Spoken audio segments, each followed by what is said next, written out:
നമ്മുടെ waste management സംബന്ധിച്ച് ഏറ്റവും പ്രധാനപ്പെട്ട കാര്യമാണ് നമ്മുടെ വേസ്റ്റ് ജനറേറ്റ് ചെയ്യുന്നത് പരമാവധി കുറയ്ക്കുക എന്നുള്ളത്. അപ്പോൾ അതുകൊണ്ട് തന്നെ സിംഗിൾ യൂസ് പ്ലാസ്റ്റിക് തുടങ്ങിയ വസ്തുക്കൾ ഗവൺമെൻറ് ഉത്തരവിലൂടെ തന്നെ നിരോധിക്കപ്പെട്ടിട്ടുണ്ട്.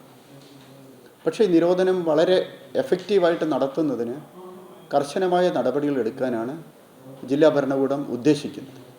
അപ്പോൾ അങ്ങനെ കർശനമായ നടപടികളിലേക്ക് പോകുമ്പോൾ എല്ലാ വിഭാഗത്തിൻ്റെ സഹകരണത്തോടു കൂടി മാത്രമേ നടപ്പിലാക്കാൻ പറ്റുകയുള്ളൂ. കാരണം കച്ചവടക്കാർ നിരോധിച്ച പ്ലാസ്റ്റിക് വിൽക്കാനുണ്ടാകുന്ന സാഹചര്യം എന്ന് വെച്ചാൽ അത് പബ്ലിക്കിൽ നിന്ന് അതിന് ഡിമാൻഡ് ഉണ്ടാകും, അല്ലെങ്കിൽ ഉപഭോക്താക്കൾ അത് ആവശ്യപ്പെടുന്നത് കൊണ്ടാണ്. അപ്പോൾ ഗുണഭോക്താക്കൾ മറ്റൊരു സൊല്യൂഷൻ കണ്ടെത്തണം. അപ്പോൾ അതിനുവേണ്ടി നമ്മൾ അഡ്വാൻസായിട്ട് പറയുന്നത് വളരെ കർശനമായ എൻഫോഴ്സ്മെൻറ്റ് നടപടികൾ ഗവൺമെൻറ് നിരോധിച്ചിട്ടുള്ള പ്ലാസ്റ്റിക്കും അതുപോലെയുള്ള വസ്തുക്കളെ സംബന്ധിച്ച് ഉടനെ ഉണ്ടാവും. അപ്പോൾ മലപ്പുറത്തെ മാർക്കറ്റുകളിലൊന്നും സിംഗിൾ യൂസ് പ്ലാസ്റ്റിക് അധികം കാലതാമസം ഇല്ലാതെ ലഭ്യമല്ലാത്തൊരവസ്ഥ ഉണ്ടാകും. അപ്പോൾ എല്ലാവരും തിരിച്ചു ചോദിക്കുന്നൊരു ചോദ്യം, ഇതിനുള്ളൊരു ആൾട്ടർനേറ്റീവ്സ് എന്താണ്? പലരോടും ഇത് സംബന്ധിച്ച് ഞാൻ സംസാരിക്കുമ്പോഴെപ്പോഴും തിരിച്ചു ചോദിക്കുന്ന ചോദ്യം ഇതാണ്. ഞങ്ങളെങ്ങനെ ഫിഷ് വാങ്ങിക്കും, മീറ്റ് വാങ്ങിക്കും, അതിന് കവർ വേണ്ടേ, പാല് വാങ്ങിക്കും? ഇതിനെല്ലാം പരിഹാരമുണ്ട്. ഇതൊന്നും വലിയ പ്രശ്നമില്ല.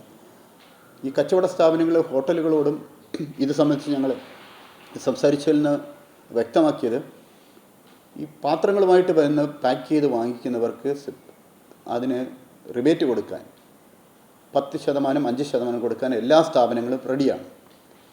അപ്പോൾ ഈ ഫുഡ് പാക്ക് ചെയ്ത് കൊടുക്കുന്നതിലൂടെ വളരെയധികം പ്ലാസ്റ്റിക്കാണ് ജനറേറ്റ് ചെയ്യപ്പെടുന്നത്. ആ ജനറേറ്റ് ചെയ്യുന്ന പ്ലാസ്റ്റിക് സെഗ്രിഗേറ്റ് ചെയ്യപ്പെടാതെ റിജക്റ്റഡ് വേസ്റ്റായിട്ട് പോകുന്നത് വലിയൊരു പ്രശ്നം തന്നെയാണ്. ഇത് വലിച്ചെറിയുന്നതും പല സ്ഥലങ്ങളിലും വലിച്ചെറിയുന്ന നടപടിയുണ്ട്. ഇപ്പോഴും നമുക്കറിയാം പല പൊതുസ്ഥലങ്ങളിലും പ്ലാസ്റ്റിക് വലിച്ചെറിയുന്ന ഒരുപാട് സാഹചര്യങ്ങളുണ്ട്. പൂർണ്ണമായിട്ടില്ല എന്ന് നമുക്ക് പറയാൻ പറ്റില്ല. അപ്പോൾ കർശനമായിട്ടുള്ള എൻഫോഴ്സ്മെൻറ്റ് ജനുവരി 1 മുതൽ ആരംഭിക്കുന്ന എൻഫോഴ്സ്മെൻറ്റിൽ വലിച്ചെറിയുന്നവർക്കെതിരെ നടപടി ഉണ്ടാകും. വലിച്ചെറിയുന്ന സ്ഥലങ്ങളെല്ലാം എല്ലാ പഞ്ചായത്തിലും പ്രത്യേക സ്ക്വാഡുകൾ രൂപീകരിച്ച് വളരെ ഏർലി മോർണിംഗ് തന്നെ പരിശോധനകളുണ്ടാകും. സാധാരണ ആൾക്കാർ പ്ലാസ്റ്റിക് വലിച്ചെറിയുന്നത് പകൽ വെളിച്ചത്തിന് മുമ്പ് 5 മണി മുതൽ 8 മണി വരെയുള്ള സമയത്തും രാത്രി കാലങ്ങളിലുമാണ്. അത് ബൈക്കിൽ പോയി വലിച്ചെറിയുന്നവരുണ്ട്, കാറുകളിൽ പോയി വലിച്ചെറിയുന്നുണ്ട്. ഈ വലിച്ചെറിയുന്ന വാഹനങ്ങളധികം പിടിച്ചെടുക്കാനും അവരെ പെയിൻലൈസ് ചെയ്യാനുള്ള നടപടി വ്യാപകമായിട്ട് സാധാരണ നമ്മൾ 2 സ്ക്വാഡ് ഉപയോഗിച്ചാണ് ജില്ലയിൽ നടത്തുന്നത്. ഇത് എല്ലാ പഞ്ചായത്തുകളും എല്ലാ മുനിസിപ്പാലിറ്റികളും ചേർന്നുള്ള കർശനമായ നടപടികൾ ഉണ്ടാകും. ഒരുപക്ഷെ മുൻകൂർ അറിയിക്കാതെ തന്നെ ഈ നടപടി ഉണ്ടാകും. അതോടൊപ്പം നിരോധിച്ച പ്ലാസ്റ്റിക്കുകൾ കച്ചവട സ്ഥാപനങ്ങളിൽ നിന്ന് പിടിച്ചെടുക്കും. അത് ഹോൾസെയിലർമാരിൽ നിന്ന് ആരംഭിക്കും. അതും പ്രത്യേകിച്ച് ഒരു ഡേറ്റ് നിശ്ചയിച്ചിട്ടല്ല നടപടിയെടുക്കുന്നത്. അത് കർശനമായ നടപടി ഉണ്ടാകും. ഏത് ചെറിയ കച്ചവട സ്ഥാപനങ്ങളിലാണെങ്കിലും പിടിച്ചെടുക്കും. തീർച്ചയായിട്ടും ഇത്തരം നടപടികൾ ഇപ്പോഴും നടന്നു വരുന്നുണ്ട്. ഇപ്പോഴും ചില പഞ്ചായത്തുകളും മുനിസിപ്പാലിറ്റികളും ഇത് ചെയ്യുന്നുണ്ട്. പക്ഷേ ഇപ്പോൾ ചെയ്യുന്ന മുനിസിപ്പാലിറ്റിക്കും പഞ്ചായത്തിന് നേരിടുന്ന പ്രശ്നം, ഒരു മുനിസിപ്പാലിറ്റി നടപ്പിലാക്കുന്നു, പക്ഷേ തൊട്ടടുത്തുള്ള മുനിസിപ്പാലിറ്റി നടപ്പിലാക്കുന്നില്ല, അല്ലെങ്കിൽ തൊട്ടടുത്തുള്ള പഞ്ചായത്ത് നടപ്പിലാക്കുന്നില്ല എന്നുള്ളത് ഒരു വലിയ പ്രശ്നമാണ്. അത് കച്ചവടക്കാരും ഇതൊരു പ്രശ്നമായിട്ട് പറയുകയുണ്ടായി. ഒരു കച്ചവട സ്ഥാപനത്തിൽ പോയി കവർ കൊടുക്കുന്നില്ല, എന്നാൽ അടുത്ത സ്ഥാപനത്തിൽ കൊടുക്കുന്നുണ്ട്. ഒരുപക്ഷെ ആ പഞ്ചായത്തിലെ നടപടി കർശനമല്ലാത്തതുകൊണ്ട്. അപ്പോൾ ഇങ്ങനെയുള്ള പ്രശ്നങ്ങളുണ്ട്. അപ്പോൾ നമ്മൾ ഈ പ്രശ്നങ്ങളെപ്പറ്റി സംസാരിക്കുമ്പോൾ എല്ലാ വിഭവവും പറയുന്നു. കച്ചവടക്കാർ പറയുന്നു ഞങ്ങൾ കവർ നിരോധിച്ച് കൊടുക്കാൻ ഞങ്ങൾക്ക് താല്പര്യമൊന്നുമില്ല. പക്ഷേ കസ്റ്റമറിൽ നിന്നുള്ള ആവശ്യം കൊണ്ട് നമ്മളത് കൊടുക്കാൻ നിർബന്ധിതരാകുന്നു, അല്ലെങ്കിൽ നമ്മുടെ ബിസിനസ്സിനെ ബാധിക്കും. അതേസമയം കസ്റ്റമർ പറയുന്നു ലഭ്യമാകുന്നതുകൊണ്ട് ഞങ്ങൾ വാങ്ങിക്കുന്നു, ഇത് കിട്ടുന്നു, ഇല്ലെങ്കിൽ ഞങ്ങളതിനൊരു സൊല്യൂഷൻ ആലോചിക്കുമായിരുന്നു. തിരിച്ചും പലരും ചോദിക്കാറുണ്ട്, ഇത് ചെക്ക് പോസ്റ്റുകൾ വഴിയല്ലേ വരുന്നത്? ഇങ്ങനെ ചോദ്യങ്ങൾ മാത്രം ചോദിച്ചുകൊണ്ടിരുന്ന നമുക്ക് പരിഹാരം എവിടെയെങ്കിലും ബ്രേക്ക് ചെയ്ത് മുമ്പോട്ട് പോയേ പറ്റുള്ളൂ. അതുകൊണ്ടാണ് നമ്മൾ കർശനമായിട്ട് അതിന് നിലപാട് സ്വീകരിച്ചത്. വളരെ കർശനമായ നടപടികൾ, വലിച്ചെറിയുന്ന പബ്ലിക്കിനെ അടക്കം പീനലൈസ് ചെയ്യുന്ന നടപടി, കച്ചവടക്കാർക്കെതിരെയുള്ള നടപടി ഉണ്ടാകും. ഇതിലൊരു ചെറിയ കറക്ഷന് വേണ്ടി എല്ലാവർക്കും സാധിക്കുന്നതേ ഉള്ളൂ. ഇപ്പോൾ എന്തുകൊണ്ട് ഫിഷ് എങ്ങനെ വാങ്ങിക്കുന്നതാണ് ചിലർ എന്നോട് ചോദിച്ചു. ഫിഷ് വാങ്ങിക്കാൻ ഒരു സൊല്യൂഷനുണ്ട്. അതിന് പറ്റുന്ന പാത്രങ്ങളെല്ലാവരും കരുതാവുന്നതേ ഉള്ളൂ. അപ്പോൾ നമ്മൾ ഇന്ന് പറയുന്നു, ഈ വരുന്ന ജനുവരി 1 സമയത്തിനകം ഓരോ സാധാരണ പൗരന്മാരും അതിനുള്ള സൊല്യൂഷൻസ് കണ്ടെത്തണം. എങ്ങനെയാണ് വാങ്ങിക്കാൻ പറ്റുന്നത്, ഇറച്ചി എങ്ങനെ വാങ്ങിക്കുന്നൊക്കെയാണ് ആൾക്കാർ ചോദിക്കുന്നത്. അതിനെല്ലാം പരിഹാരമുണ്ട്. ഇതിനെല്ലാം മറുപടി നമുക്കെല്ലാം തന്നെ അറിയാം. മീൽസ് പാക്ക് ചെയ്ത് വാങ്ങിക്കുന്നതിന് പകരം ഒരു പാത്രം കൊണ്ടുപോവുകയാണെങ്കിൽ ഈ വ്യാപാര സ്ഥാപനങ്ങളെല്ലാം അത് കമ്മിറ്റ് ചെയ്തിട്ടുണ്ട്. അത് ഒരാൾ ഒരു ഡിപ്പോസിറ്റ് വ്യവസ്ഥയിൽ കൊടുക്കാൻ അവർ റെഡിയാണെന്ന് പറഞ്ഞിട്ടുണ്ട്. ഇപ്പോൾ ഒരു ഉദാഹരണത്തിന് 100 രൂപയുടെ ഭക്ഷണം വാങ്ങിക്കാൻ നിങ്ങൾ പോകുമ്പോൾ ഒരു പാത്രം, സ്റ്റീൽ പാത്രം കച്ചവടക്കാർ തരും. അതിനൊരു ഡിപ്പോസിറ്റ് വാങ്ങിക്കും. ഈ പാത്രം എവിടെ കൊടുത്താലും ഡിപ്പോസിറ്റ് തിരിച്ചു കിട്ടും, ഏത് സ്ഥാപനത്തിൽ കൊടുത്താലും.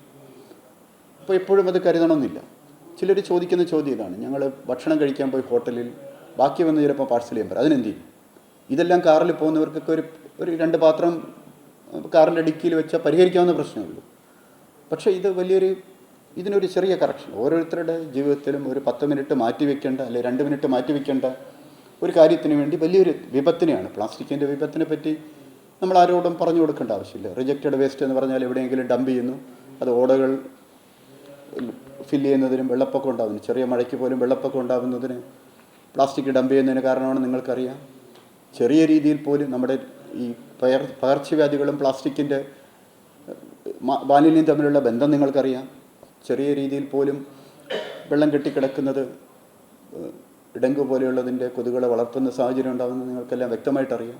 ഇതിൻ്റെ വിപത്തിനെ പറ്റി നമ്മളെല്ലാവരും ബോധവൽക്കരിക്കണം. പക്ഷേ നമ്മുടെ ജീവിതത്തിലൊരു ചെറിയ കറക്ഷൻ ചെയ്യാൻ എല്ലാവരും പറ്റാത്തത് കൊണ്ട് ഇത്തരം എൻഫോഴ്സ്മെൻറ്റ് നടപടികളിലൂടെ മാത്രമേ ഇത് വിശദമായിട്ട് നടപ്പിലാക്കാൻ പറ്റൂ. അതുകൊണ്ട് നമ്മൾ ഉദ്ദേശിക്കുന്നത് വളരെ ഇൻറ്റൻസീവായിട്ട്, അതുകൊണ്ടാണ് ആദ്യമേ പറയുന്നത്, ഇത്തരം വസ്തുക്കൾ കിട്ടാതാവുന്ന ഒരു സാഹചര്യം തൊട്ടടുത്ത തന്നെ ഉണ്ടാവും അടുത്ത ദിവസങ്ങളിൽ. അപ്പോൾ ഈ എൻഫോഴ്സ്മെൻറ്റ് നടപടികളിലേക്ക് പോകുമ്പോൾ മുൻകൂർ അറിയിച്ചുകൊണ്ട് പോകാനും പറ്റില്ല. കാരണം കച്ചവടക്കാരും മറ്റ് സ്ഥാപനങ്ങളും ഈ ഉദ്യോഗസ്ഥരെ തടയുന്നതോ ആയിട്ടുള്ള സംഭവങ്ങളുണ്ടാവും. അതുകൊണ്ട് വളരെ അപ്രതീക്ഷിതമായിട്ടുള്ള പരിശോധനകളായിരിക്കും നടക്കുന്നത്. ഏത് വെയർഹൗസിൽ വെച്ചാലും പൂർണ്ണമായിട്ട് പിടിച്ചെടുക്കും. അതിനുള്ള നടപടികൾ അത് പൂർണ്ണമായിട്ട് എത്തിക്കും. അതിന് കണ്ടിന്യൂസ് ആയിട്ട് പലപ്പോഴും നമ്മൾ ഈ കാര്യം പരാജയപ്പെട്ടു പോകുന്ന കാരണം എൻഫോഴ്സ്മെൻറ്റ് നടപടികൾ നടക്കും, അത് കണ്ടിന്യൂസ് ആയിട്ട് നടക്കാത്തതുകൊണ്ട്. കണ്ടിന്യൂസ് ആയിട്ട് എവിടെ വെച്ചാലും അത് പിടിച്ചെടുക്കുകയും അതിന് ഫൈൻ ചെയ്യപ്പെടുകയും ഉള്ളത് 100% എത്തിക്കുന്നത് വരെ ഈ എൻഫോഴ്സ്മെൻറ്റ് നടപടികൾ മുമ്പോട്ട് കൊണ്ടുപോകും. ഒരു ദിവസത്തെ ഒരു പബ്ലിസിറ്റിക്ക് വേണ്ടി ഒരു ദിവസം കൊണ്ട് തീർക്കുന്ന കാര്യമല്ല ഉദ്ദേശിക്കും. പൂർണ്ണമായിട്ടും നമ്മുടെ മാർക്കറ്റുകളിൽ ഇത് അവൈലബിൾ അല്ലാതാകും. അത് നമ്മുടെ പൊതുജനങ്ങളെല്ലാവരും മനസ്സിലാക്കണം. അവൈലബിൾ അല്ലാത്തൊരു സാഹചര്യം വരുന്നു സിംഗിൾ യൂസ്. അതിനൊരു സൊല്യൂഷൻ. അപ്പോൾ തീർച്ചയായിട്ടും നമ്മുടെ ആൾക്കാർ അതിന് അനുകൂലമായ നിലപാട് തന്നെയാണ് നാട്ടുകാരെല്ലാവരും സ്ഥാപിക്കുന്നത്. പല കച്ചവട സ്ഥാപനങ്ങളിലും കവർ ചാർജ് വാങ്ങിച്ചിട്ടാണ് കൊടുക്കുന്നത്. തുണിസഞ്ചികൾ അതിന് തുണിസഞ്ചി കൊണ്ടുപോകുന്നതിനുള്ള നമ്മുടെ ആൾക്കാർ അത് അംഗീകരിച്ച കാര്യമാണ്. ഒരുപക്ഷെ കോവിഡ് സാഹചര്യത്തിലായിരിക്കാം നമ്മൾ കുറച്ച് പുറകോട്ട് പോയത്. കോവിഡ് വരുന്നത് വരെയുള്ള സാഹചര്യത്തിൽ നോക്കുകയാണെങ്കിൽ നമ്മൾ പ്ലാസ്റ്റിക്കും അതുപോലെ സിംഗിൾ യൂസ് കാര്യങ്ങൾ ഉപയോഗിക്കുന്ന കാര്യത്തിൽ വലിയൊരു മുന്നേറ്റം ഉണ്ടാക്കിയിരുന്നു. പക്ഷേ കോവിഡ് പടർന്നു പിടിച്ച സാഹചര്യത്തിൽ ഇത്തരം സിംഗിൾ യൂസ് പ്ലാസ്റ്റിക്കും കപ്പുകളും ഒക്കെ നമുക്ക് ഉപയോഗിക്കേണ്ടി വന്നു. അപ്പോൾ അത് പൂർണ്ണമായിട്ടും പ്ലാസ്റ്റിക് സംബന്ധിച്ചത് ചെയ്യും. അതുപോലെ നിരോധിച്ച ഫ്ലെക്സ് ബോർഡുകൾ ഇവിടെ ഇല്ല എന്ന് നമുക്ക് പറയാൻ പറ്റില്ല. നിരോധിച്ച പ്ലാസ്റ്റിക് വസ്തുക്കൾ ഉപയോഗിച്ച ബോർഡുകളുണ്ട്. അപ്പോൾ ഫ്ലെക്സ് ബോർഡുകൾ ഉപയോഗിക്കുന്നതിനകത്തും ബാർകോഡുള്ള ലൈസൻസ്ഡായ പെർമിറ്റഡായ വസ്തുക്കളുടെ ഫ്ലെക്സ് ബോർഡുകൾ മാത്രമേ ഉപയോഗിക്കാൻ പാടുള്ളൂ. ചില ടൈപ്പ് ഓഫ് കവറുകൾ, പ്ലാസ്റ്റിക് അല്ലാത്ത കമ്പോസ്റ്റബിൾ കവറുകൾ മാർക്കറ്റിലുണ്ട്. അത് ബാർകോഡുള്ള കവറായിരിക്കും, അത് പിടിച്ചെടുക്കില്ല. അതുപോലെ തന്നെ ടീ കപ്പുകളിലെല്ലാം ബാർകോഡുള്ള പെർമിറ്റഡായ PCB അംഗീകരിച്ചിട്ടുള്ള നിയമപരമായ അംഗീകാരമുള്ള വസ്തുക്കളുണ്ട് മാർക്കറ്റിൽ, അത് പിടിച്ചെടുക്കുന്നില്ല. അംഗീകാരമില്ലാത്ത ഗവൺമെൻറ് ഉത്തരവ് നിരോധിച്ച കാര്യങ്ങൾ. അപ്പോൾ അതുകൊണ്ട് തന്നെ ഇതൊരു പുതിയ കാര്യമല്ല. ഗവൺമെൻറ് ആൾറെഡി ഒരു പോളിസി എടുക്കുകയും നിരോധന ഉത്തരവും ചെയ്തിട്ടുണ്ട്. അപ്പോൾ അത് 100% നടപ്പിലാക്കുക എന്നുള്ളതിന് വേണ്ടിയാണ് നമ്മൾ ശ്രമിക്കുന്നത്. അത് നിരന്തരമായ പരിശോധനകളിലൂടെ നടപ്പിലാക്കും. അപ്പോൾ ഈ പരിശോധനകളിലൂടെ ജനങ്ങളും കരുതിയിരിക്കണം, ഇങ്ങനെ ഒരു കാര്യം വരും. ഇനി ഒരു ഷോപ്പിലും ചെന്നൊരു കവർ ചോദിക്കാനും പാടില്ല. നമ്മുടെ സെൽഫ് റെസ്പെക്റ്റിൻ്റെ എഡ്യൂക്കേറ്റഡായി ലേണ്ടഡായിട്ടുള്ള ആൾക്കാർ നിരോധിച്ച കാര്യം ഒരു കടയിൽ പോയി ചോദിക്കുന്നതും നല്ല കാര്യമല്ല. അപ്പോൾ വിദ്യാർത്ഥികളോടും എല്ലാവരോടും ഞങ്ങൾ സംസാരിക്കാറുണ്ട്, ഒരിക്കലും നിങ്ങൾ നിരോധിച്ചൊരു വസ്തു ചോദിക്കാൻ പാടില്ല. ആരെങ്കിലും ഒരു കച്ചവടക്കാരൻ കൊടുത്താലും എനിക്ക് വേണ്ടാന്ന് പറയാനുള്ള സെൽഫ് റെസ്പെക്റ്റ് സാധാരണ പൗരന്മാർ കാണിക്കും എന്നാണ് നമ്മൾ പ്രതീക്ഷിക്കുന്നത്.